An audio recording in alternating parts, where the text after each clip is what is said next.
Bismillahirrahmanirrahim. Assalamualaikum warahmatullahi wabarakatuh. Alhamdulillahilladzi an'amana bi ni'matil iman wal islam.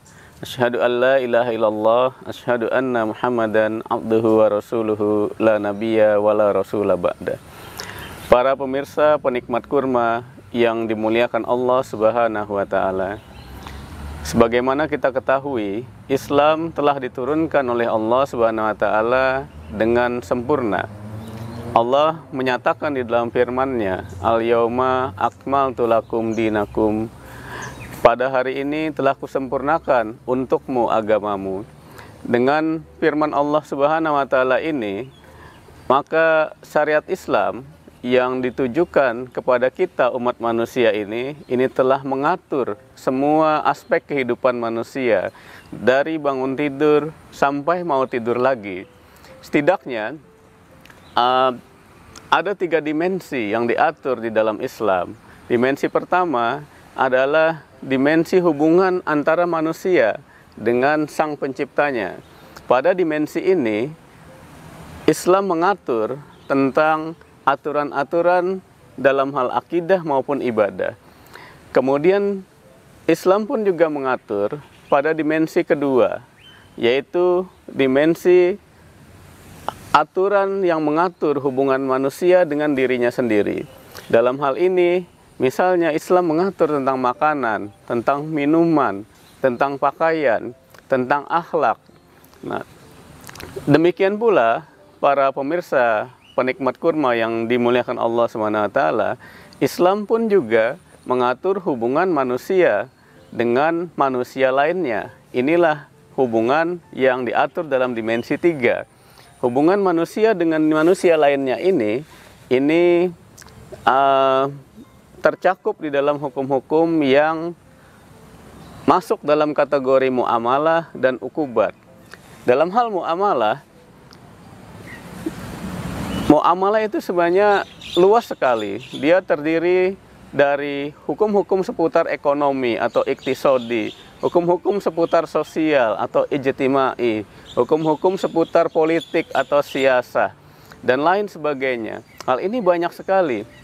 Nah, kemudian terkait dengan para pengusaha muslim yang saat ini mengalami tren luar biasa, yang saat ini mengalami kemajuan yang luar biasa di dalam memahami Islam gitu. Betapa banyak para pengusaha muslim yang saat ini sudah hijrah, saat ini lebih religius, saat ini lebih meningkatkan nuansa spiritualnya itu.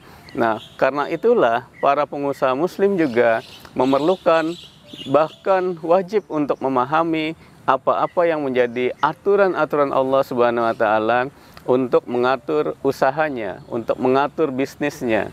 Dan inilah yang kemudian banyak dibahas di dalam apa yang disebut dengan fikih muamalah.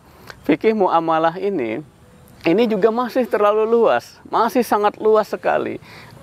Ada masalah banyak luas sekali yaitu. Nah, salah satunya di dalam fikih muamalah itu ada yang khusus terkait dengan masalah harta gitu.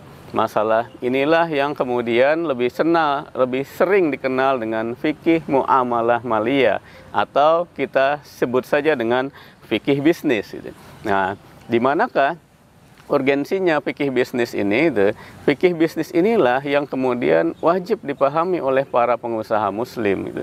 Agar para pengusaha muslim ini menjadi pengusaha yang tidak hanya sukses di dunia saja, tetapi juga menjadi sukses di akhirat. Keterikatan, ketaatan, ketundukan para pengusaha muslim kepada aturan-aturan Allah Subhanahu wa taala dalam hal fikih bisnis ini akan membuat apa yang diperolehnya di dalam usaha bisnisnya ini menjadi sesuatu yang halal, sesuatu yang diridhoi oleh Allah Subhanahu wa taala, sesuatu yang menjadi berkah baginya. Para pemirsa penikmat kurma yang dimuliakan Allah Subhanahu wa taala, karena itulah para pengusaha muslim wajib untuk mempelajari fikih bisnis ini. Kenapa kita harus mempelajarinya? Kenapa khususnya para pengusaha muslim harus mempelajarinya itu? Karena dalam sebuah hadis disebutkan oleh Rasulullah SAW bahwasanya kita itu akan berada pada suatu zaman di mana tidak peduli lagi apa yang kita diambil, apa yang akan diambil. Hadis tersebut disampaikan oleh Rasulullah, sayati alan nasi zamanun la yubalil mar'u ma akhadha minhu aminal halali aminal harami. Itu akan datang suatu zaman kepada manusia, kata Rasulullah, itu di mana manusia itu tidak memperhatikan lagi apa yang dia ambil, apakah halal ataukah haram gitu. Nah, karena itulah kita semuanya, terutama para pengusaha muslim gitu, yang sehari-hari bergelut di dalam dunia usaha, yang sehari-hari bergelut di dalam dunia bisnis gitu, ini wajib memperhatikan apakah yang didapatkannya, yang diperolehnya itu adalah sesuatu yang halal ataukah sesuatu yang haram gitu. Karena sekalipun